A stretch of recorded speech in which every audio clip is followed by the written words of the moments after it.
Welcome to Module 2 of Design Thinking for Excellence in Public Services. As we navigate through the landscape of modern governance, there is an evident global shift towards more citizen-centric models. These new approaches, while still relatively nascent in the public sector, are yielding promising results. Across the world, governments employing these strategies are witnessing heightened citizen satisfaction with the services they render.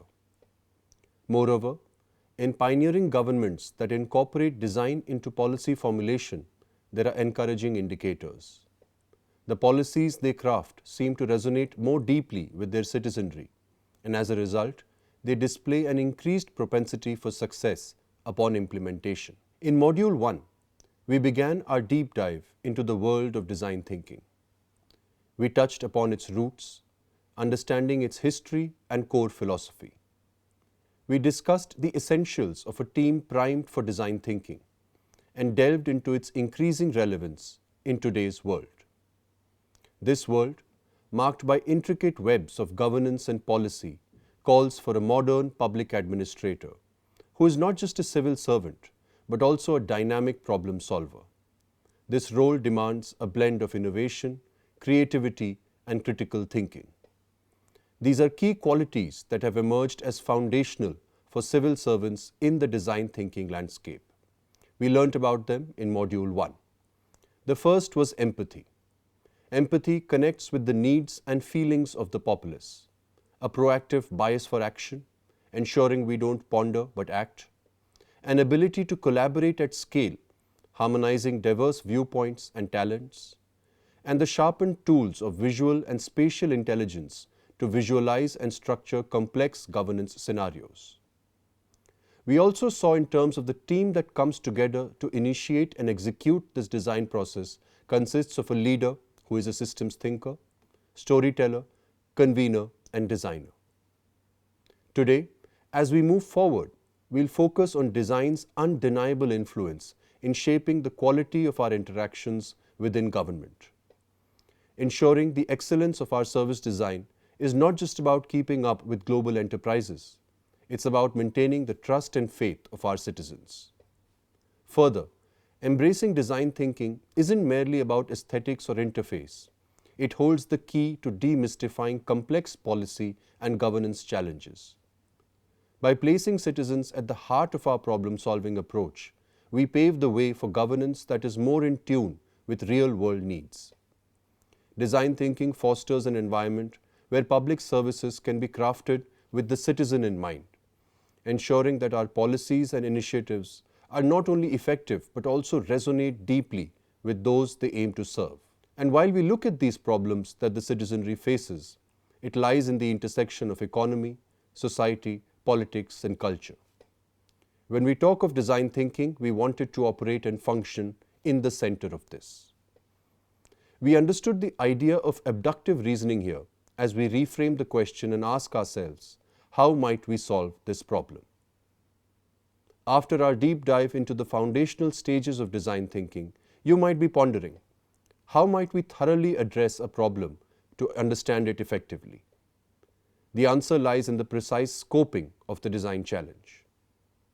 When we embark on a real-world project employing design thinking, it's essential to initiate with a clearly defined situation or problem. This is termed the design challenge. This challenge should not only be actionable and lucid, but also be suffused with the spirit of inspiration. Remember, we're aiming to identify an outcome, not a predefined solution. Let us decode this through the SCOPES methodology. Here, the letters stand for situation, constraints, objectives, people, estimates, and scope. To elucidate the SCOPES methodology further, let us utilize a pertinent governance challenge, the forest rights of Vanvasi tribals. 1. The situation. Here we look at the design challenge in a certain context. Forests have been the ancestral homes of the Vanvasi tribals for centuries. However, over the years, they have faced displacement or their rights have been curtailed due to varying government policies, development projects, and conservation efforts. The challenge is, how can we ensure the forest rights of Vanvasi tribals are protected and they coexist harmoniously with conservation objectives? As we understand, design thinking cannot be an aimless pursuit. It has to land in the context of the problem you are trying to solve. The next is constraints. Constraints is the terrain of this challenge that is fraught with. These include existing legal frameworks, potential clashes between conservation goals and tribal rights, and concerns about illegal logging and poaching. There might also be limited data on traditional tribal boundaries, land holdings, and their practices. As we understand, this part tries to factor in all social, economic, cultural, and technological constraints, which is followed by objectives and outcomes. In objectives and outcomes, our prime objective could be to draft a comprehensive policy that acknowledges and safeguards the rights of the Vanvasi tribes while ensuring ecological conservation.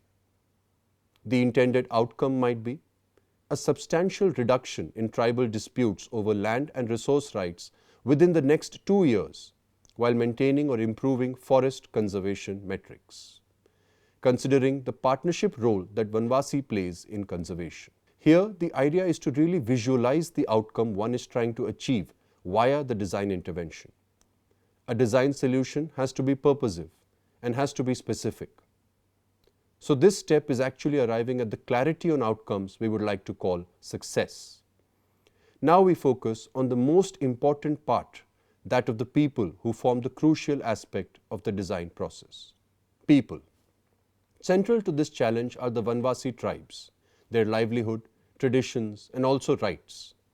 Other stakeholders also include conservationists, local government bodies, NGOs working in tribal rights, and even ecotourism enterprises. The imperative here is to understand the people and empathize with their lived experiences. Explicitly spell out the demographically targeted context of people for whom we are trying to locate our design challenge in. Which brings us to the next part. Estimates. Addressing this challenge might necessitate extensive ground research, consultations with tribal leaders, hiring of anthropologists familiar with tribal cultures, and perhaps the development of a digital mapping system to clearly demarcate tribal boundaries. Basically, we are trying to map the resources, and they are in any form and structure, and the challenges that they may present. Finally, we look at the last stage of this problem. Scope. There's vast scope to explore innovative solutions. This could range from community-driven conservation projects that empower tribals as forest stewards to technological solutions like GIS mapping for accurate boundary delineations. Collaborative workshops with tribals and conservationists can also be organized to ideate collectively. Here it brings together the whole of the design challenge and understanding of the complete scope of the project, obtaining all the perspectives together, which form the design challenge. The scopes methodology, when applied to this context, provides a holistic perspective, ensuring that the solutions conceived are both inclusive of the Vanvasi tribal rights and aligned with conservation imperatives. Such a balanced approach is quintessential for sustainable governance, along with a key question of how might we can be resolved adequately.